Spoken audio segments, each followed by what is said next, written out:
बिस्मिल्लाहिर्रहमानिर्रहीम। अस्सलाम वालेकुम। क्या लगी बार खैरियत है, तबीयत से ठीक है। तो ये सामने इन्वर्टर लगा हुआ है और इन्वर्टर के ऊपर जो फॉल्ट आ रहा है OC3 का फॉल्ट क्यों आ रहा है वो हम आपको बताते हैं।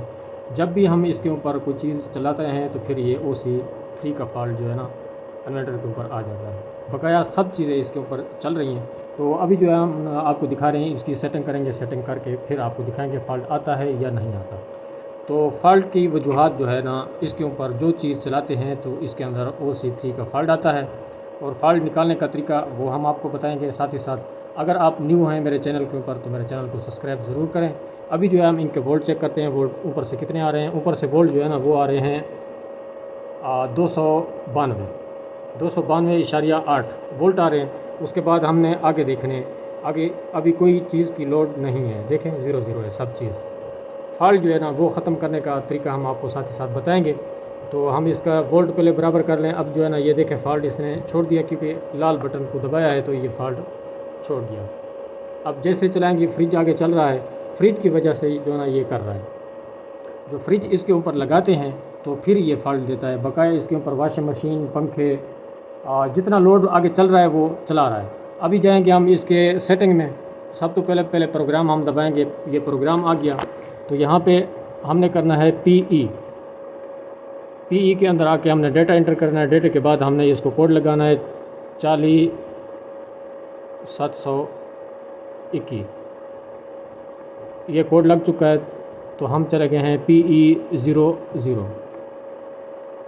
तो इसका कोड ये नहीं ले रहा, कोड इसका कोई और है। इसका कोड ढूंढना पड़ेगा तो हम आपको फिर बता देते हैं कोड के बारे में।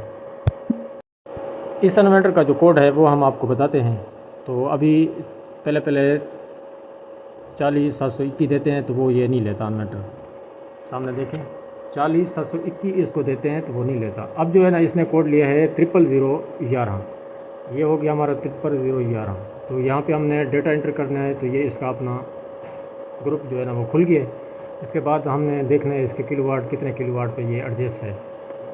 यहाँ पे है 00। अब 2 के अंदर इसके किलोवाट हैं, ये देखें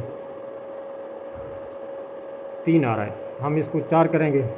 उसके बाद जो है ना 3 नंबर के अंदर चेक करेंगे कितने, क्योंकि 2.2 किलोवाट इसका है। अभी हम इसके किलोवाट सेट करते हैं।